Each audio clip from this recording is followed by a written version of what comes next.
Buenas noches a todos, a todas, a todas. Los saluda Mariana de Xochimanca, Xochimilco. Bienvenidos una vez más a escuchar estas jornadas de reflexión en este espacio de la Coordinación de Pueblos, Barrios y Colonias de Xochimilco. Hoy hablaremos de la lucha de los pueblos del Estado de México en contra del nazismo. Y nos acompaña nuestra querida compañera de lucha por la defensa de la vida, la señorita América del Valle, del Frente de Pueblos en Defensa de la Tierra, conformado por 13 pueblos de 3 municipios del Estado de México. Buenas noches, América.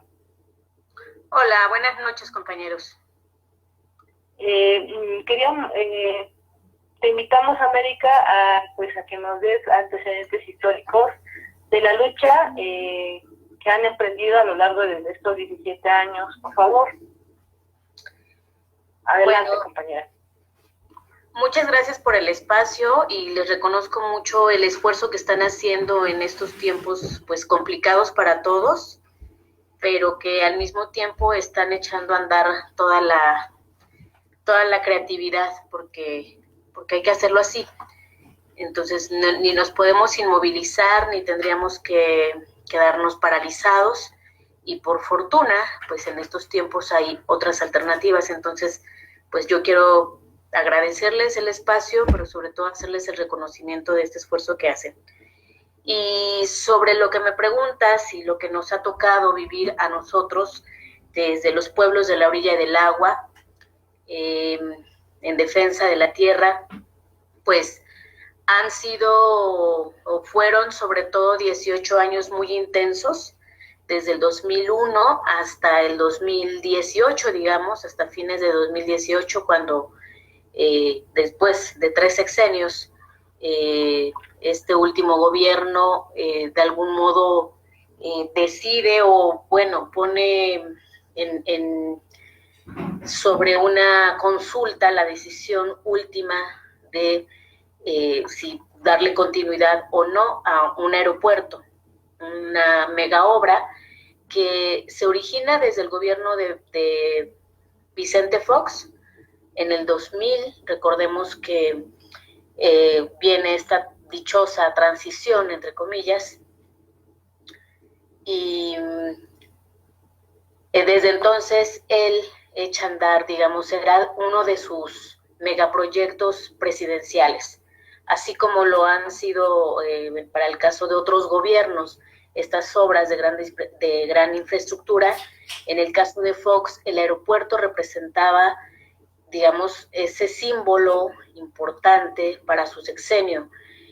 que no solamente, ojalá solamente se quedara en un símbolo y ya, sino lo que implica estos megaproyectos, estas megaobras, pues es un dineral de por medio, es una mina de oro de algún modo, de la que casi siempre acaban beneficiados, de la que siempre se sirven, decimos, con la cuchara grande, y de la que sus partidos políticos, su clase política, sus más allegados, ya sean miembros de la misma clase política o bien empresarios cercanos, pues acaban siendo los principales ganadores. Y en este caso, pues fueron cerca, por lo menos, de 18 años de estar en permanente lucha en defensa de la tierra contra el aeropuerto. Eso no se termina, nosotros decimos no se termina en el momento en que se cancela el aeropuerto. Todos los problemas que derivan y que desencadena el hecho de haber impuesto o querer imponer este proyecto aeroportuario desde el 2001, primero con Vicente Fox, posteriormente podríamos decirlo de algún modo, durante el gobierno de Felipe Calderón, pero que en ese entonces, él como tal, digamos, como presidente, abiertamente no es el promovente del aeropuerto, indirectamente. Sin embargo, recordemos que durante el 2005, de 2005 a 2011, quien gobierna, hasta 2012, perdón, quien gobierna en el Estado de México es Enrique Peña Nieto. Entonces, con él sufrimos, él siendo el gobernador del Estado de México, sufrimos lo que nosotros sostenemos fue una venganza política desalmada, una venganza, una represión inhumana, bueno, no hay ninguna represión humana, una represión salvaje, con toda la hazaña que se pudo inventar, que pudo experimentar con nuestros pueblos, con nuestros compañeros, con los miembros que hemos defendido la tierra, que nos opusimos al aeropuerto desde el 2001 y que finalmente como pueblos y junto con la solidaridad logramos echar abajo el aeropuerto. Entonces fueron 6 años nuevamente, primero Vicente Fox con su imposición. Digamos que en 2002 finalmente logramos derrotarlos, pero no se quedaron así, ellos nunca se quedan con las manos quietas ni amarradas, no se conforman porque van de por medio, insisto, millones y millones de ganancias inimaginables. Y luego viene Enrique Peña Nieto como gobernador del Estado de México, encabezando una represión de lo más bestial. Recordemos el 3 y 4 de mayo de 2006, San Salvador Atenco y pueblos aledaños, miembros de distintas organizaciones, colectivos solidarios, personas que llegaron a auxiliarnos, a sumarse a defender, digamos, o a condenar todo lo que estaba pasando en esos momentos del 3 y 4 de mayo y sufrieron una represión salvajísima, igual que nuestros pueblos. Viene a la par este sexenio de Felipe Calderón, y Felipe Calderón lo que hace es cuidar la espalda de Enrique Peña Nieto, es decir, no hacer absolutamente nada, y esa omisión lo convierte en cómplice, y esa omisión lo convierte también en parte de los represores. Viene después la coronación, decimos nosotros, el premio, el trofeo para Enrique Peña Nieto en 2012, y es en ese gobierno, ya instaurado en la presidencia, con un fraude electoral,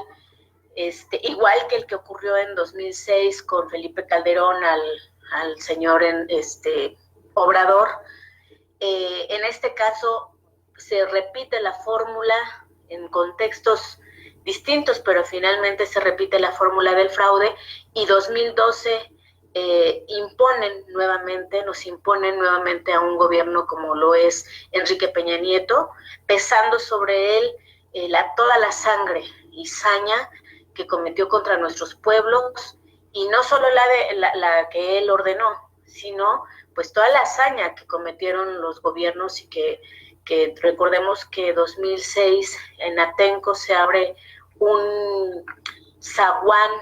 así con las puertas más anchas a la impunidad, y ahí empieza una nueva escalada represiva contra el movimiento social en general, de los campesinos, de estudiantes, de maestros, y se abre como esta especie de competencia entre gobiernos de los 3 niveles de gobierno, estatal, municipal, federal,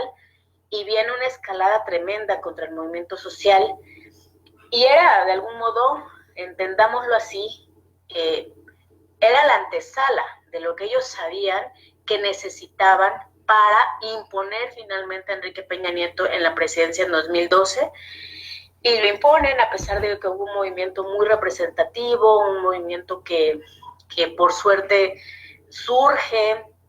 y lo demanda y lo denuncia y le recuerda quién es, y le recuerda la sangre que lleva en las manos, y es el movimiento estudiantil del 132, en el cual muchos sectores, tanto de estudiantes a nivel nacional, de escuelas privadas, públicas, pero también muchos otros sectores que desde los pueblos, desde las organizaciones, pues nos sumamos y simpatizamos y nos, de algún modo, nos adherimos a ese sentir de impugnar a un gobierno que sabíamos de antemano era ilegítimo, ya desde el momento en que era candidato, era algo grotesco, era una grosería, una nueva humillación para el pueblo de México, y sin embargo lo imponen en 2012, y ahí vemos nuevamente cómo se instaura un sexenio pues lleno de, ya no solo de la impunidad que viene arrastrando, en el caso de Atenco, sino en muchas otras cosas que se cometen en el Estado de México,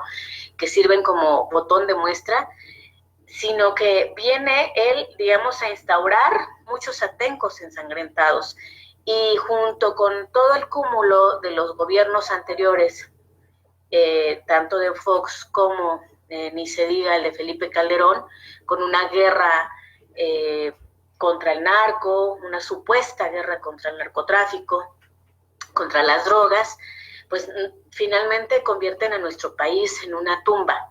en un campo minado de impunidad y en una condición muy tremenda de dolor, de sangre, de muerte, de desaparecidos, para todos y todos, ya nadie se salva. Entonces, es en ese contexto en el que nosotros, los pueblos, seguimos, tratamos de seguir luchando bajo estas condiciones bien complicadas, muy adversas, porque finalmente hay un elemento aquí que no hay que olvidar y no hay que subestimar, que es el miedo. El miedo es lo peor que nos puede pasar, pero justo el miedo es el objetivo que intentan imponernos, sembrarnos, para que nos rindamos, para que nos derrotemos, para que pensemos que por un lado es imposible derrotarlos, por un lado es inaudito luchar, y que eso ya se quedó en una cosa del pasado, y que lo mejor es quedarnos callados, resignados, y es así como los pueblos, pues muy agotados, heridos, pues con muchas pérdidas en muchos aspectos, no solo pérdidas de compañeros, sino pérdidas también de ánimo, de moral. Hemos tenido que estar constantemente luchando a contracorriente para decir hasta el último momento, tenemos que continuar caminando, tenemos que seguir inventando y reinventando lo que sea necesario para seguir dando una lucha que sabemos perfectamente es justa, porque luchar por la tierra, defender un pedazo de tierra, defender lo que hay sobre esta, pues es defender la vida, es defender el futuro. Y ante la situación que tenemos a nivel nacional, a nivel Latinoamérica, a nivel internacional, y hoy lo vemos en una situación tan vulnerable en la que nos encontramos la humanidad, con una pandemia, luchar por un pedazo de tierra que te va a dar alimento, que te puede dar agua, que te puede dar oxígeno, que te puede dar la tranquilidad de vivir en paz, que te puede dar trabajo, dignidad, es luchar por la vida, es luchar por el futuro. Y eso no tendría por qué ser ningún delito. Así nos lo han querido hacer ver, hacer sentir, pero estamos convencidísimos que luchar por un pedazo de tierra y por sus recursos naturales, por el respeto a esa vida que allí crece, que allí emana, es lo más digno, y se convierte en una obligación moral que tendríamos que hacer si es que queremos subsistir como humanidad. Entonces, es bajo circunstancias complicadas, durante 3 sexenios, decimos nosotros, que padecimos, y en el caso de Enrique Peña Nieto, bueno, a nivel nacional lo padeció México 6 años, pero en el caso de los pueblos de la orilla del agua, Atenco, Texcoco y todos los pueblos de la ribera, pues nosotros lo padecimos durante 12 años, o sea, 12 años sufriendo a un junior, a un engreído, a un tipo que sangriento, a un tipo que pues nosotros decimos es el asesino, el autor intelectual, por haber ordenado todo lo que nos pasó, y eso lo sufrimos durante 12 años. Entonces, con todo y todo, gracias al apoyo, gracias a esa construcción que constantemente aprendemos de otros hermanos que también luchan, no nos vencimos. Y eso fue lo que nos ha sacado adelante, eso fue lo que nos sacó adelante y eso es lo que nos sigue sacando adelante hoy día. Claro, es una lucha, una resistencia muy fuerte contra, sobre todo, como dices, contra el delincuente Peña Nieto. Y pues nos gustaría también que nos hablaras una de las etapas importantes que se define, se echa para atrás este megaproyecto del aeropuerto y que lleva la consulta a cabo este gobierno de transición. América. Sí. Bueno, después de haberme extendido un poco en estos, no sé cómo llamarlos, y antecedentes, que era lo que tú me pedías, pero tal vez no lo logré, le entramos, digamos, a este nuevo momento, y que es el 2018. El 2018 para nuestros pueblos fue un momento decisivo. El 2018, recordemos, estamos en plena lucha electoral, en plena competencia electoral, nuevamente, esas competencias electorales a las que nos someten sexenio tras sexenio, trienio tras trienio, y en fin, estos circos que ya más o menos lo sabemos y entendemos pues de qué va, pero creo que hay que distinguir este sexenio, o vaya, este momento en el que nos toca atravesar. Y es que el 2018 es un contexto bien distinto a los anteriores. Si bien 2 sexenios anteriores, 2006, 2012, hubo fraude electoral por los mismos de siempre, en esta ocasión creo que la apuesta de muchos de los que terminamos quizá participando por la vía electoral también, pero también le pongo también, o sea, no solo fue y únicamente la vía electoral, fue finalmente una acción que dejaba de manifiesto nuestro rechazo a tanta impunidad acumulada, a tantos años, por lo menos los últimos 3 sexenios, de tanta impunidad acumulada. Ya ni hablar de muchas otras décadas atrás que venimos arrastrando casos como Chenaló, casos como Aguas Blancas, tantas masacres y tantos actos que hemos vivido, que hemos visto, que mucha gente ha sufrido, junto con muchas, podríamos mencionar aquí muchos casos, pero creo que esta acumulación precisamente de tanta impunidad es lo que hace la gran diferencia, y es a lo que una buena parte de los que dijimos ya basta de PRI, no más PRI, no más PRI, PAN y todo lo que le sigue, no más impunidad, es que dijimos,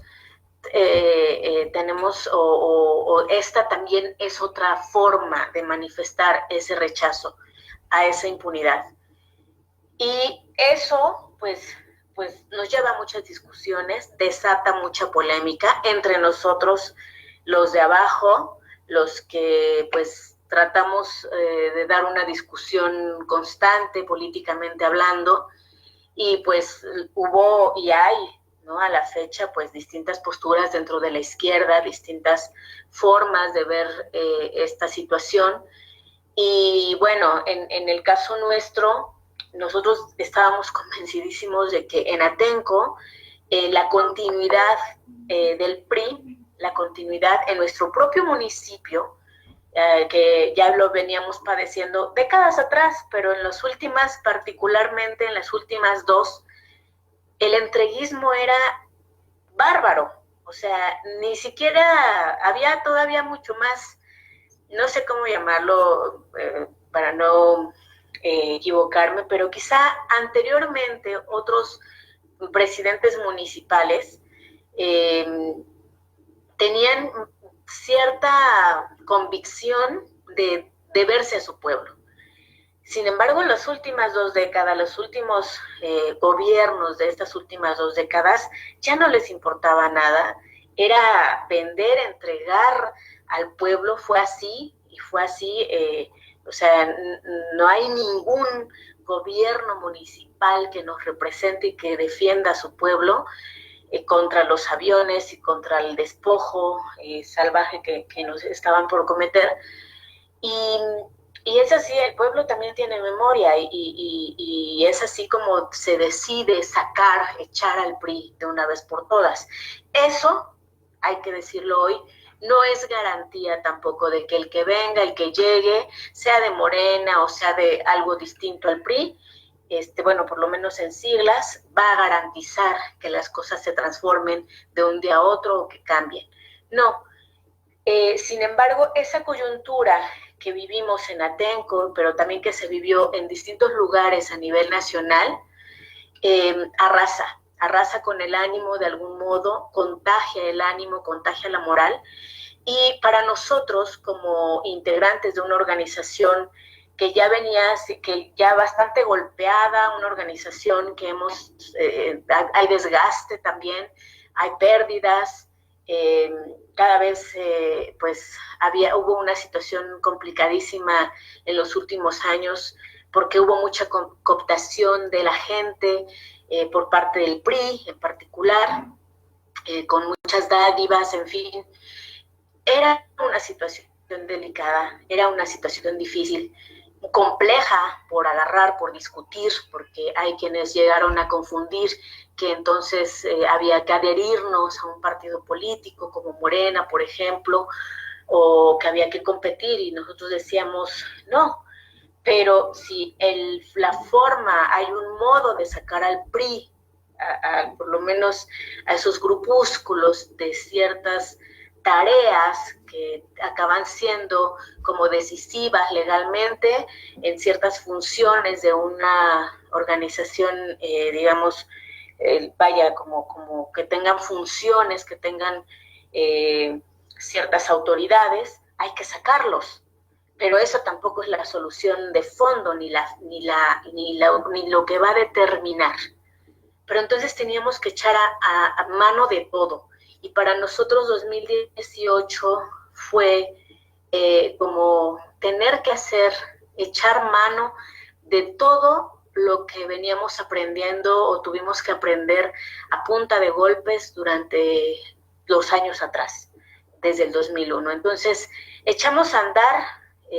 la idea de que no más PRI en Atenco y en los pueblos a donde estaba el entreguismo de la tierra, así, a todo lo que da, por parte de priistas, ya sea instaurados estos en el municipio, ya sea en los comisariados ejidales, ya sea en las delegaciones, en fin, en las distintas representados en distintas autoridades. Y tuvimos que echar a andar también una serie de acciones que si bien lo veníamos haciendo, en los últimos años había sido muy complicado, insisto, por ese desgaste que finalmente como seres humanos tenemos y como cualquier proceso social, cualquier proceso se desgasta al paso de los tiempos y tuvimos que echar mano de recurrir nuevamente a todos los vecinos, es decir, a las comunidades que también iban a ser afectadas, que ya habían sido afectadas, que ya les habían quitado un cerro, que ya se los habían mutilado. Tuvimos que recurrir a todos, pero no era suficiente, increíble. Y entonces teníamos que llegar a otro sector, que era los vecinos de la Ciudad de México. Y aún así, no era suficiente. Entonces, pasaba el tiempo y ellos, por un lado, el PRI y toda su bola de mafia, avanzaba en la construcción e imposición de un aeropuerto y daban por hecho que iba a ser una obra que no iban a poder tumbar. ¿Por qué? Pues por el solo hecho de que la inversión ya estaba dada, de que la infraestructura estaba edificada y que no había, tirarlo era como echar el dinero a la basura, ¿no? Y lo decían así y lo chantajearon hasta más no poder así. Por otro lado era luchar a contracorriente contra, digamos, contra a veces la indiferencia, la cooptación que hubo y que echaron a andar durante años atrás gobiernos locales y que sirvió, digamos, el miedo, sembraron el miedo, recordaban el miedo que nos hicieron sentir el 3 y 4 de mayo de 2006, y era este chantaje de que entrega la tierra porque de todos modos pues se las vamos a quitar, o quieres ver a tu esposa violada, o quieres ver a tu esposo en la cárcel, mira lo que ya ha pasado. Entonces había que luchar contra ese miedo. También había que decirle, ver el modo de decirle a este pueblo vecino, vecinos de la región y vecinos del Valle de México, incluida la Ciudad de México, había que decirles, si el aeropuerto se impone, la afectación es para todos, no solo para Tenco, para Cuescomac, para Tocuila, o Nezquipaya, con los pueblos que venimos de por sí luchando, no, o para Tezoyuca, o para Tepetlaustó, que son pueblos vecinos de allá del valle, de esa zona, de esos pueblos de la montaña, sino había que hacer entender que la barbarie no iba a arrasar solamente con nosotros, con estas comunidades que para muchos a la distancia, por la lejanía, me refiero a la distancia en cuanto a distancia de lugar, de metros o kilómetros en este caso, a veces parecieran como pueblitos remotos allá donde no llegan el internet, donde no llegan los servicios y donde lo rural es pobreza, ¿no? Y había que llegarles a las zonas urbanas, había que llegarles a un sector importante, que no es poco, pues, el Valle de México, había que llegarles con la sensibilidad de que perder ese vaso que representa el vaso de Texcoco, ese lago, eso que han demeritado y que muchos sostienen que efectivamente ya no es un lago. Y sí, efectivamente, ya no hay un lago como tal, no como nos los refieren en los libros de historia, pero son vasos reguladores finalmente que mantienen cierto equilibrio ambiental, ecológico, hidráulico en toda la región, incluida parte de la Ciudad de México. Y había que hacer sentir eso, había que hacer sentir que el problema no solo ya recaía en los pueblos que directamente íbamos a ser despojados, sino que el problema era no solo el despojo como tal, sino la barbarie ecológica y ambiental a la que nos iban a someter. Y que tal vez así de momento no se vería, pero más temprano que tarde, a mediano plazo, esta barbarie pues la podríamos sentir y sufrir como ocurre ahora, que en la medida en que no se han respetado los mantos acuíferos y que la sobreexplotación cada vez es mayor y incalculable, y que los gobiernos es lo que han permitido y han privilegiado a empresarios que han llegado a saquear nuestros mantos acuíferos mediante concesiones de manera ilegal, inmorales, a empresarios, pues ¿por qué falta agua en el Ajusco? ¿Por qué falta agua en colonias como Iztapalapa, en delegaciones grandísimas como Iztapalapa? ¿Por qué falta el agua en la ciudad? Pues porque tiene que ver con el entreguismo vil que han hecho de nuestros recursos naturales. Y el vaso de Texcoco representa de algún modo ese vaso que equilibra, que nos protege todavía y que incluso se puede recuperar, y nosotros lo sostenemos de ese modo. Entonces, había que hacer sentir que el mensaje de que el problema no solo recaía en nosotros, o las consecuencias no solo la pagaríamos nosotros, y que al final nosotros íbamos a seguir luchando, pero que era necesario la fuerza de más. Y entonces es así como llamamos al pueblo de México,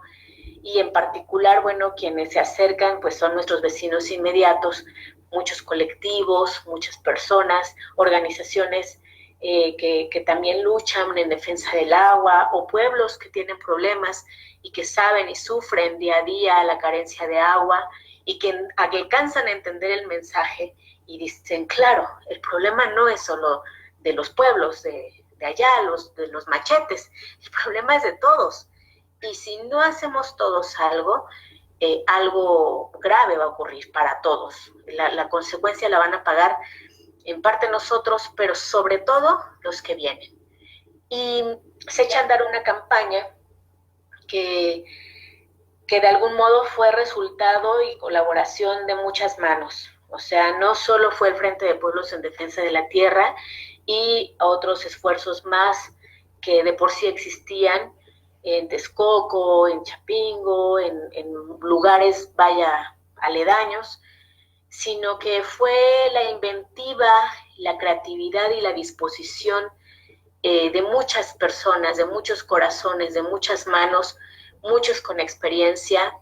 y de todo tipo, ¿no? Desde cómo explotar las redes sociales, de cómo visualizar y denunciar y visibilizar lo que está pasando en los pueblos, las consecuencias graves, lo que puede venir hacia los demás, las afectaciones para toda la zona urbana, bueno, vaya, el agudizamiento de todas las consecuencias, la catástrofe ambiental que podía venir, y sobre todo una postura también, que era la defensa de la vida o la defensa de los dineros, la defensa del futuro o la defensa de las ganancias de los de siempre, de los que siempre van a ganar, de los que siempre estarán buscando por encima de la vida dineros, y centavos y dineros aquí. Entonces, esa también fue otra, digamos, otra de las cosas que insistimos, y era o gana el pueblo, también, lado, o ganan los que siempre nos han despojado. O nos activamos como pueblos, o nos activamos como comunidades del campo y de la ciudad, o nos van a seguir afectando los mismos que toda la vida nos han despojado, y que en particular en este periodo salvaje de neoliberalismo es el entreguismo del Estado mexicano hacia la clase empresarial, hacia estos dueños del dinero, que no de nuestro trabajo y de nuestra dignidad, se quedaban con todo. O sea, era una disyuntiva también. Entonces fueron varios factores lo que favorece al final, pues quizá por un lado la forma en cómo lo aborda el nuevo gobierno, que en ese momento era el gobierno entrante de Andrés Manuel López Obrador, pero también yo creo que sobre todo la forma en cómo lo asume el pueblo de México y su memoria histórica. Fue hacer una especie de coco wash, oigan, de verdad, no se les olvide quién nos ha despojado, quién nos ha reprimido, quiénes son los que siempre acaban ganando por encima y a costa del despojo, a costa de la pobreza y a costa de la destrucción ambiental. ¿Quiénes son? Entonces, claro que, tuvimos claro que echarnos de todo. Claro que sí, América, tienes toda la razón, y bueno, con lo que estás desarrollando en toda esta lucha, pues nace obviamente de todas las luchas de abajo, ¿verdad? Porque más los tintes, como dices tú, del pueblo, porque finalmente es el pueblo cansado quien vota por esta nueva alternativa, y también el pueblo el que decide y ayuda a los pueblos del Estado de México. Se conjuntan todas estas luchas de abajo y nace la otra campaña, ¿verdad? Que la que se llama Yo Prefiero al Lago. ¿Nos podrías contar muy brevemente cuando se gana la consulta de Yo Prefiero el Lago? Claro que sí. Nada más hay una pequeña aclaración. Recordemos la campaña para no confundirnos. La otra campaña, como tal, el nombre así como tal, surge en 2006 y es iniciativa del EZLN. Y bueno, nosotros como pueblos también nos adherimos a la otra campaña y bueno, fuimos parte de ahí de varias actividades, acciones, pero eso fue en 2006. Lo que ocurre en 2018, por ahí de junio, julio, que es cuando nace la plataforma contra el aeropuerto de la Ciudad de México, hasta me confundí un poco, la plataforma contra el nuevo aeropuerto internacional. Allí surge, recuerdo un 8 de julio, donde después de este teje y maneje con muchas, este tejido más bien que hacemos con muchas organizaciones o con comunidades de la región en el Estado de México, sobre todo, alianzas y lazos que se fortalecen con muchos otros esfuerzos de la ciudad. Llegamos un 8 de julio, ahí recuerdo que la UACM, las instalaciones de algún auditorio de la Universidad Autónoma de la Ciudad de México, se lleva a cabo un encuentro, lo que sería un primer encuentro de esta plataforma contra el aeropuerto internacional.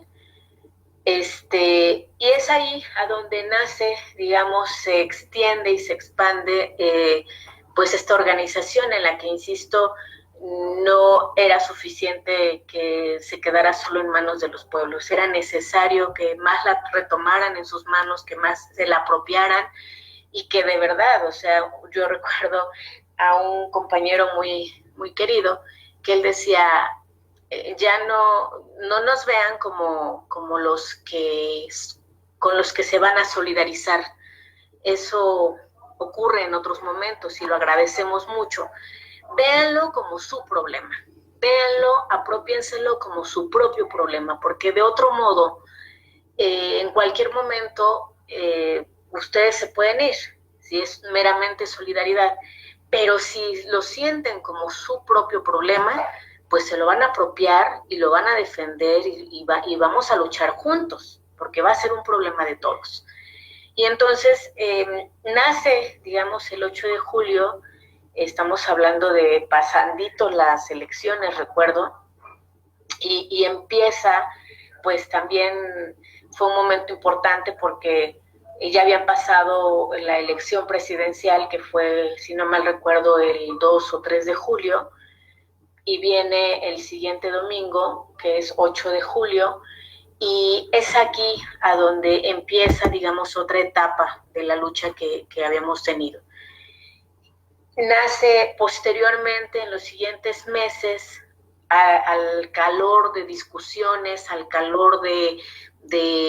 intercambios de experiencia, al calor de mucha disposición y reuniones que se hicieron en la Ciudad de México, en el Estado de México, con escuelas, con muchos estudiantes, con colectivos, con organizaciones. A la par de eso nacen pues distintas propuestas y distintas formas de abordar digamos, este desafío. Porque si bien el gobierno bueno, siendo candidato a Andrés Manuel López Obrador, él fue el único que dijo el aeropuerto es una obra monumental, de corrupción, etcétera. Era necesario echarle mucho más memoria a eso, a que solo fuera una obra de la corrupción.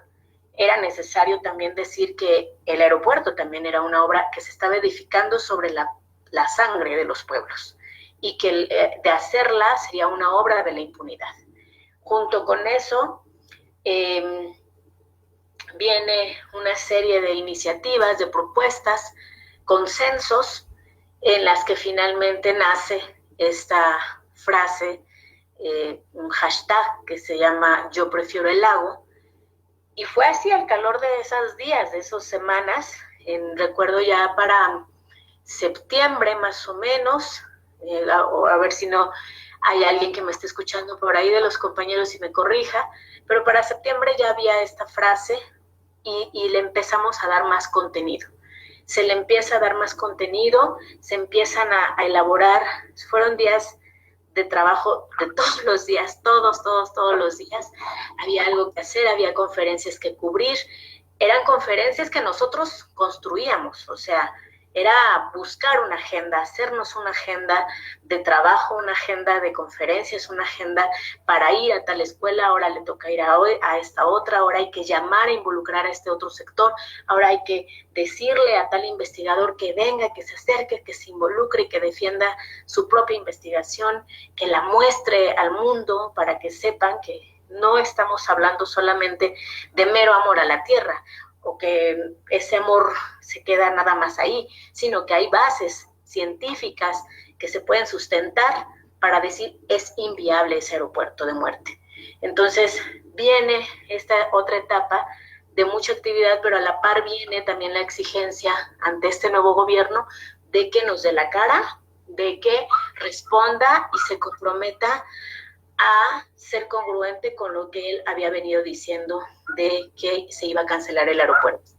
Entonces fue una lucha ahí también, o sea, no era tan sencillo. Hay que ser claros. Los nuevos gobiernos, bueno, un nuevo gobierno como este, no necesariamente, si bien hay gente con mucha convicción y hay gente con mucha lealtad, digamos, a un proyecto como el que se viene promoviendo, desde encabezado por Obrador particularmente, y hay gente de izquierda muy congruente, también hay otros sectores oportunistas que siguen ahí, y lo sabemos, y que no necesariamente les estorbaba un aeropuerto, ¿no? Porque además seguían manteniendo quizá como un piecito por ahí, algún negocito que ya habían visto o acordado con algún funcionario de aquellos, de esos que se siguen quedando, siempre se nos quedan lamentablemente. Ahí tenemos a Higinio Martínez en Texcoco, por ejemplo, quien él en la propia consulta vota y reivindica la construcción del aeropuerto. Y como él, otros, pues, ¿no? Gente de esa calaña que se dice de izquierda y que se dicen de Morena y que juegan con esa carta, pero que a la vez, al mismo tiempo, están optando por sí al despojo de los pueblos. Entonces, había que echar mano de todo eso, había que presionar, o para decirlo de manera más correcta, insistirle al nuevo gobierno que cumpliera con su palabra. Entonces, si bien se buscaron los canales de interlocución, era necesario pues que insistir. Al final nos vemos obligados a participar en una consulta que se lleva a cabo el 25, 26 y 27 de octubre de 2018, y digo que nos vemos obligados porque no fue algo que nosotros hayamos pedido, no fue algo que nosotros hayamos participado incluso en la elaboración de las preguntas, porque si así hubiera sido, creo que las cosas hubieran sido bien distintas. Sin embargo, nos vemos obligados, y lo que decimos y acordamos, también hay que decirlo, y lo digo así claramente, que no fue una decisión sencilla, no fue, o sea, fue una cosa que se fue consensuando al calor de los días y de las horas de la toma de decisiones,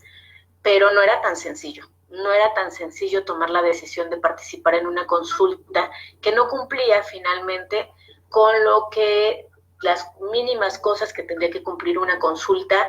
para responder realmente a algo democrático, a algo viable, a algo funcional y que fuera sobre todo informado previamente y valorado por los pueblos, que en este caso son los principales afectados. Entonces, nos vimos obligados a participar en esta consulta. En buena medida algunos dijimos, vamos a demostrar que también ahí tendremos la razón, ¿no? Entonces fue muy difícil, muy complejo, pero finalmente, bueno, se llega el momento en que se da el resultado y, pues, digamos, se gana en un sentido, es decir, la gente vota contra la construcción de Texcoco, pero eso a su vez implicaba la construcción de la otra opción, que era Santa Lucía, y que esta opción nosotros no la pusimos, insisto, nosotros no participamos en la elaboración de dicha consulta. Es así como la maneja el nuevo gobierno de Obrador. Y ante eso nosotros decimos, bueno, se cumple el objetivo de demostrar también con sus propias herramientas del nuevo gobierno que nos asiste la razón, que el pueblo de México entiende perfectamente que ya basta de continuar con la obra aeroportuaria sobre Texcoco, era continuar con la impunidad y con toda la corrupción del gobierno de Enrique Peña Nieto y otros. Pero, pues no así,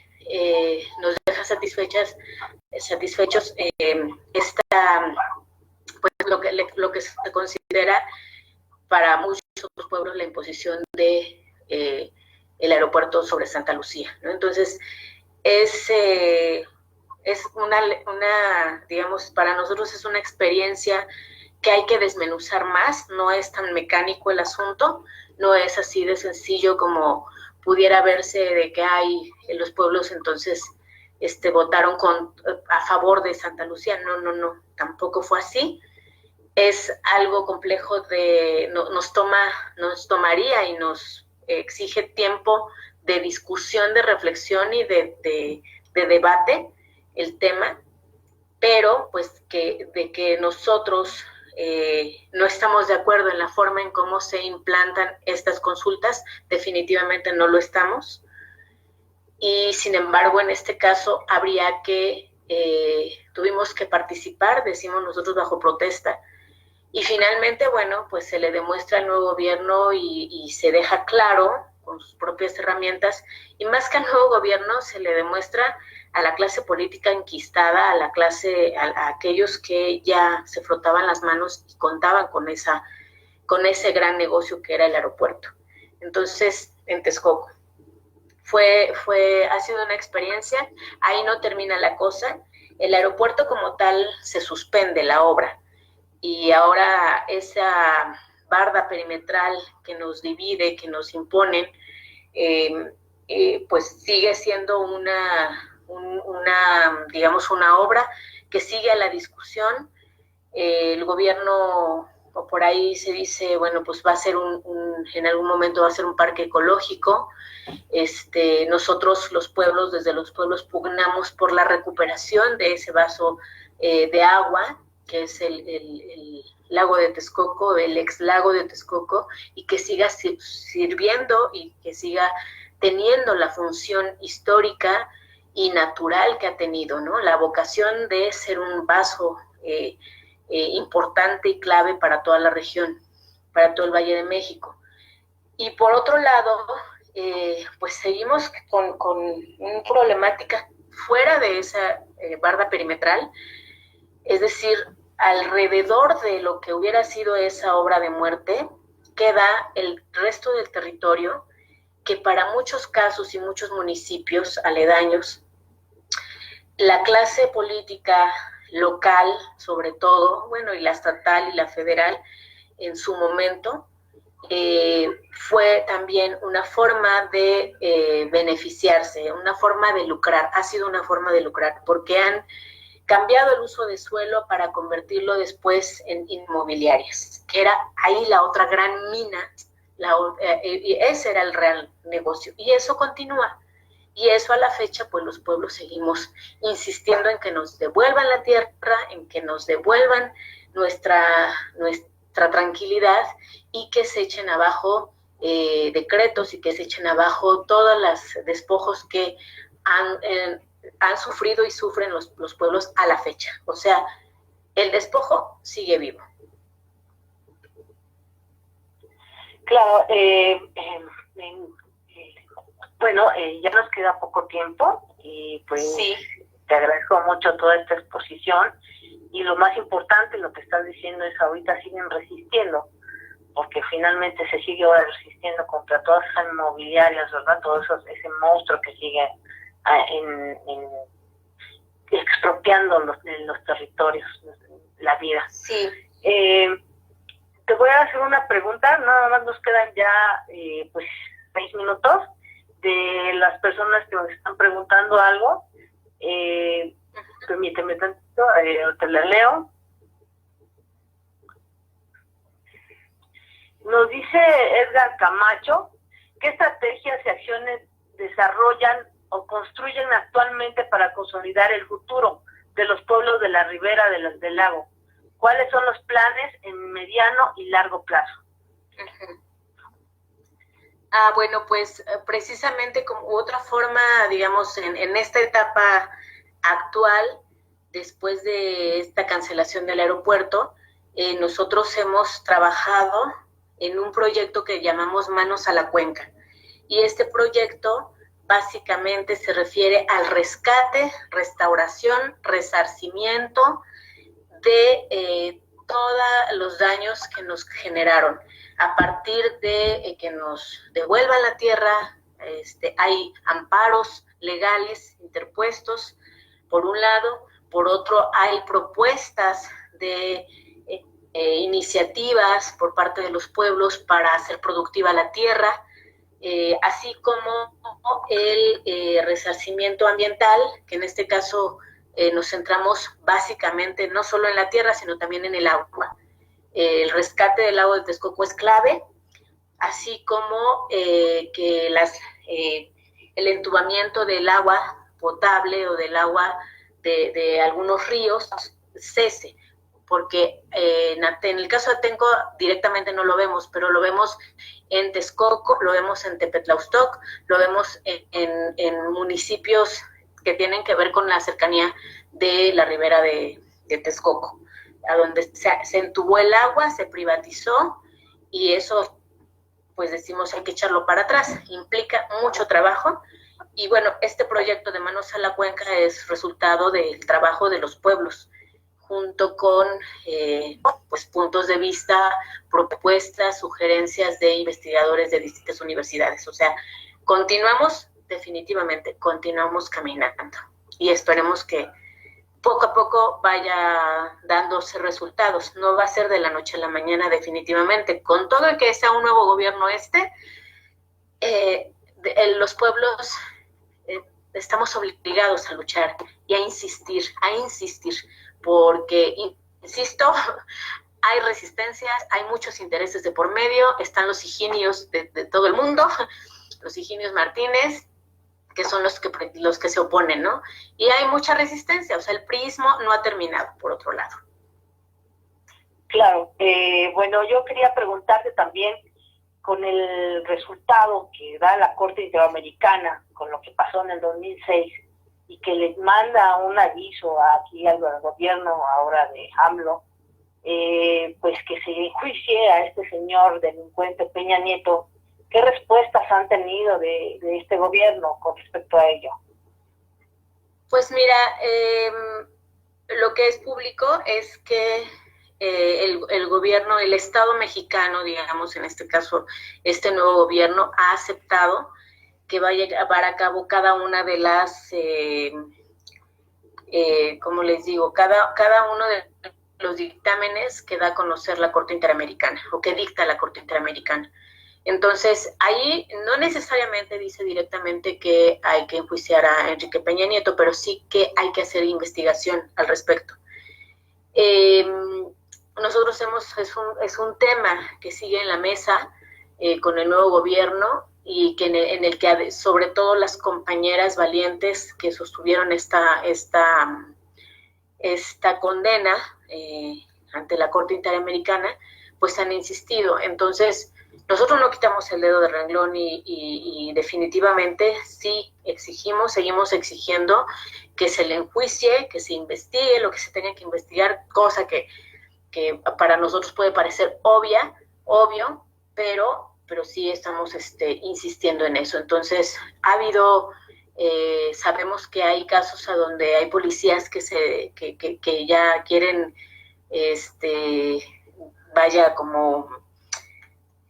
terminar con la situación y al menos no se ha permitido, digamos, que se quede en la impunidad. No hay nadie tampoco en la cárcel, no es la hora en que no hay nadie en la cárcel pagando por todo lo que ocurrió, pero por nuestra parte seguimos insistiendo en esto, y a donde quiera que vayamos siempre vamos a señalar a Enrique Peña Nieto como el principal responsable. Entonces, ante el nuevo gobierno seguiremos insistiendo y exigiendo que se haga justicia y que se castigue a los represores. Claro que sí, América. Pues que sigue la lucha y la resistencia por la vida, por el lago, por el saneamiento de las aguas, ¿verdad? Que van ahí, saneamiento de todo el drenaje que desgraciadamente pues manda hacia allá, esas partes de ahí. Y la lucha también la están haciendo conjuntamente con Santa Lucía. ¿Cómo ven ustedes este problema? También nos daña, porque a todos nos daña igual de esa manera. Es otra cuenca importante para la ciudad y para toda esta zona. Entonces, ¿están ustedes hermandándose con los compañeros de Santa Lucía? Al final, cualquier obra de esta magnitud va a dañar, va a tener algún efecto para las comunidades o para la población que allí reside, ¿no? O que la sufrimos. Nosotros actualmente, o sea, aunque tenemos de algún modo un vínculo con los compañeros, no necesariamente nos hemos logrado coordinar. Nosotros somos respetuosos de su lucha, de su decisión, de luchar, y por supuesto lo hacen con todo el derecho. La verdad es que en parte nosotros nos hemos abocado ahora en todo lo que tiene que ver con el trabajo y lucha, porque seguimos luchando para seguir defendiendo nuestro territorio. Nos ha faltado, y sí lo digo como una especie de como autocrítica por un lado, pero por otro lado quisiéramos que se entendiera que tratamos de ser respetuosos y no creemos que las luchas las tienen que encabezar los propios pueblos, los pueblos que las sufren, y en ese sentido, bueno, pues quizá sea importante decir que no necesariamente nos hemos involucrado con los compañeros, en parte porque, bueno, pues tratamos de respetar eso y porque no quisiéramos intervenir cuando nosotros también todavía tenemos un proceso ahí que sanear, por un lado. Y por otro, bueno, pues porque a veces nuestros puntos de vista, eso lo digo yo como América del Valle, nuestros puntos de vista varían, son distintos. Entonces, de eso, en mi caso y en el caso de algunos de nosotros, preferimos ser respetuosos y bueno, respetar cada quien la autonomía y las decisiones que se toman, ¿no?, en los distintos esfuerzos que se hacen. Claro que sí, América, es muy lindo. Finalmente, pues, todas las luchas no debemos de estar aisladas, y también seguir luchando por nuestros territorios, por la defensa de la vida y la madre tierra. Nosotros te agradecemos mucho que nos hayas recordado todo este momento histórico que hemos vivido a lo largo de todos estos 18 años con ustedes, y sigamos en la lucha. Te agradecemos los Xochimilcas el haber estado aquí con nosotros, y te mandamos un fuerte abrazo. Que llegue toda esta información a toda la Ciudad de México y a todos los rincones de nuestro país. Gracias, buenas noches a todos. Gracias a ustedes y un abrazo.